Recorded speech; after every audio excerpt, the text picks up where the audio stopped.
project of 25 years ago, and I was seconded the skill set 25 years ago to run this very short, couple of years project. And the problems were, we talked about losing a mill off a hectare, you lose 10 tonnes. Well, we were losing 120 tonnes a hectare from soil erosion. Basically, the whole system was crashing. By the way, this is the Clear Creek catchment, so out there the other side of Bathurstco-op and up to the Windale Majors there, the Windale Majors. So it's a couple hundred square kilometres, big catchment, very fast flowing and very damaging when the storms came down. There was farmland, bridges, everything was under threat, so we had to do something fairly radical.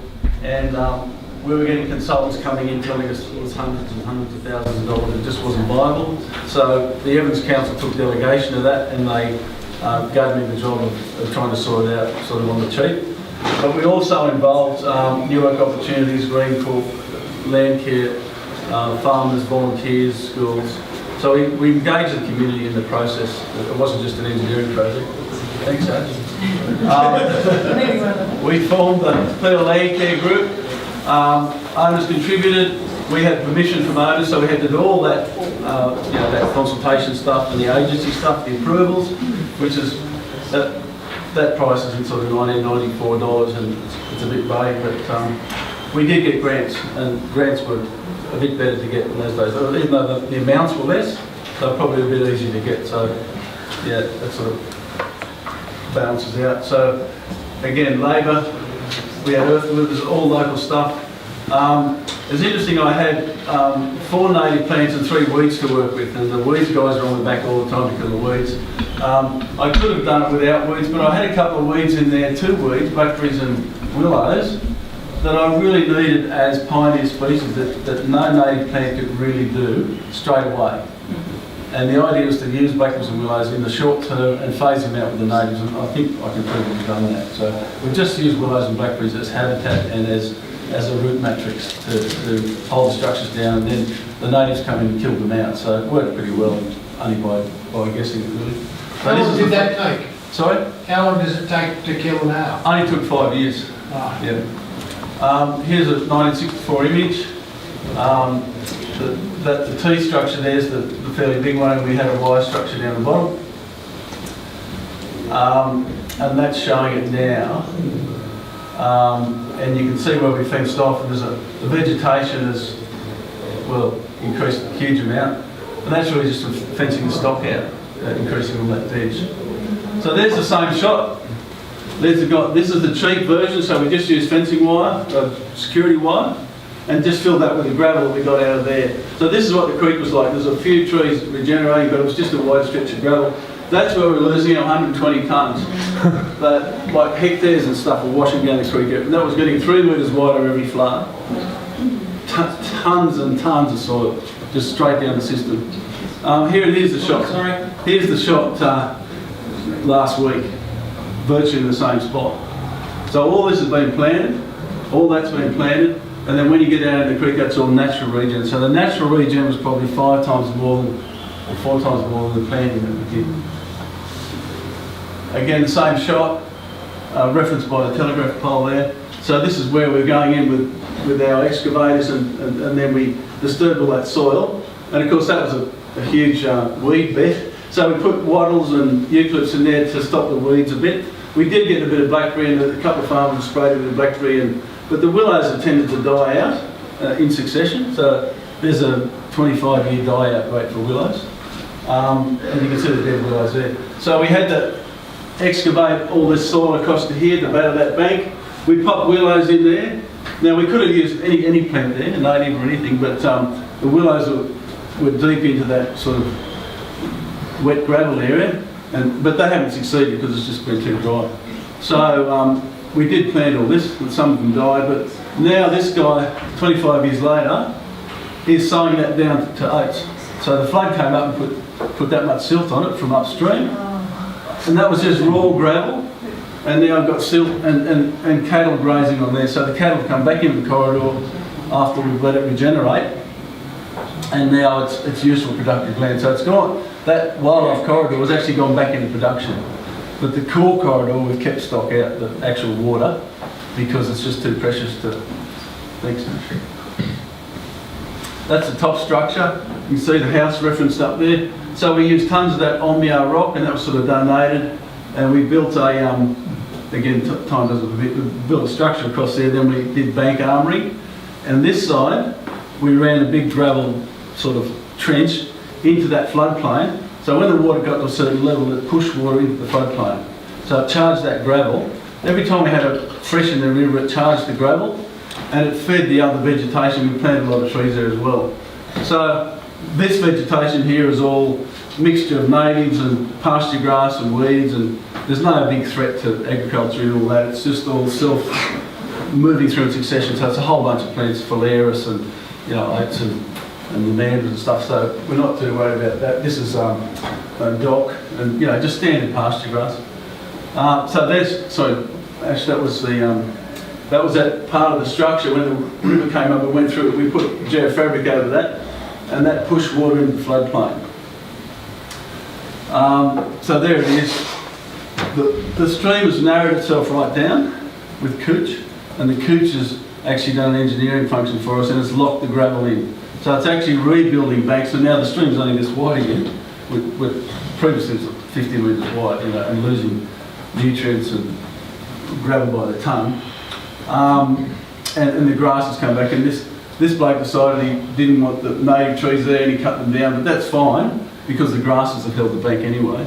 So that's just an amenity choice. So there's looking slightly downstream. So it's a little bit of an angle. So that's just showing a whole bunch of mixture of plants, and the plantings are on the top side there, and the regen is in the centre there. So it's formed a chain of pools. So it's holding water in there, and it's pushing water across, as I said, under that big gravel floodplain. So it's an underground dam there now, and it just leaks back into those pools in summer when the flow slows down. That's an aerial shot of the rock structure. All this part here is that couch sort of grass that's regenerated the gravel, and this just the stream's got really thin, and you can see the pools going down there, and that's all planted there to stabilise it, and that is all regen. Well, that must be the fence there. So yeah, we haven't measured the carbon gained over 25 years, but we can do that. We haven't done scientific analysis of it. This is just anecdotal, but the carbon above and below ground, obviously, in biomass has massively increased. So as the habitat, water birds, water rats, and all sorts of tortoises, lizard snakes, everything's come back into there. It's just devoid of any nature. These casuarinas will self-thin out. So again, it's still moving. The whole thing's dynamic. It's not a static system. So these will kill each other out, and the dominant ones will survive, and that will allow reeds and grasses in there. So this is no different to any other monoculture. It's a casuarina monoculture. It's native, but we don't want monoculture. So ultimately, we can see that thinning itself out. But in those days, you couldn't buy a lot of different plants. Back in 25 years ago, you could buy eucalypts and wattles, and that's about it. So you just planted what you had. That's just another example of and again, once the canopy touches, it shades the water. The reeds are coming back here, the water reeds, but as these casuarinas thin out, we'll get more reeds, and the reeds will actually take over the function of what I previously mentioned about the willows. So the reeds are a better option than willows. But I said willows we use across here as a very temporary measure, and the agency said, "Oh, you've got to get rid of them." We never did, but they died out anyway. Thanks, Ash. Yeah, that's just the trees we put in there for this round now after 25 years. But so the stock grazes that side, and this is regenerating. We'll whiz through a bit more regen. Again, same stuff. Ash and I like. There is one interesting point in that is that in that successions process, you don't have to worry about spending money on weed control there. It's the shade. The blackberries are sick and dying and getting shaded. Yeah. There's a remnants of that here we saw in the first shot. They're all rusted out. But by the time it rusted out, all this root structure, and so the willows were temporary, and then the casuarinas and the reeds came in and locked that structure down and took over the role of the wire. This is another one 3 k's upstream. There's me and Tony. So we are the Green Core team for this. So the previous one was a Labor government program with Labor, work for the dole. And this is a Liberal one, so we balanced it out. I mean, that's what we've just finished Green Army, or in the process of finishing it, and really, Green Army really hasn't gone ahead at all, really, because this is what we were doing back then. So we like to be doing this. Focus. This is a climate reference. This is about locking water down, locking plants in, increasing biodiversity, increasing daily water cycles. The dew on the sides of the grass is double the amount of water because of the heat. I mean, hot air heats this and condenses, and so you get a whole bunch of dew all around this corridor. So it's self-watering. Probably double the rainfall we're getting in dew from building this. Here's all the road that was under threat. There was a creek, Bread and Butter Creek, and I think someone's living up there with no nowadays. Bread and Butter Creek came down, hit the creek at right angles, and it was smashing into this floodplain. This guy's, so that's all regen there, and that's planted there. You can see a different colour, because they're casuarinas and they're eucalypts. That's typical of Clear Creek banks. It's just, again, every flood we lose it. Bit of regen here. There's the culvert there and the culvert there. So even as I started, there was a bit of regen happening because this guy pulled back on his stock a couple of years earlier because of the erosion. He started pulling back on his stock. So the process had started a few years before then because we were doing the one downstream, and he thought, oh, well, I'll fence out. And so this was a result of doing the earlier one. And here's all the stuff we planted, this river gum, casuarinas and things like that. Yeah, it's an important point though, that how critical fencing the stock off was for that initial period. If there's nothing else you did, that would happen. That's the first thing you do. So there's the wire structure going across there. It was about 2 metres high, so it was a big drop, and fisheries had a problem with that, and we can get rid of that. But we've got far more sophisticated weir designs now than this one, but it worked on the day. It moved around a bit, and someone might say, oh, it failed, but all it did was just move around and become a bit more dynamic in the structure.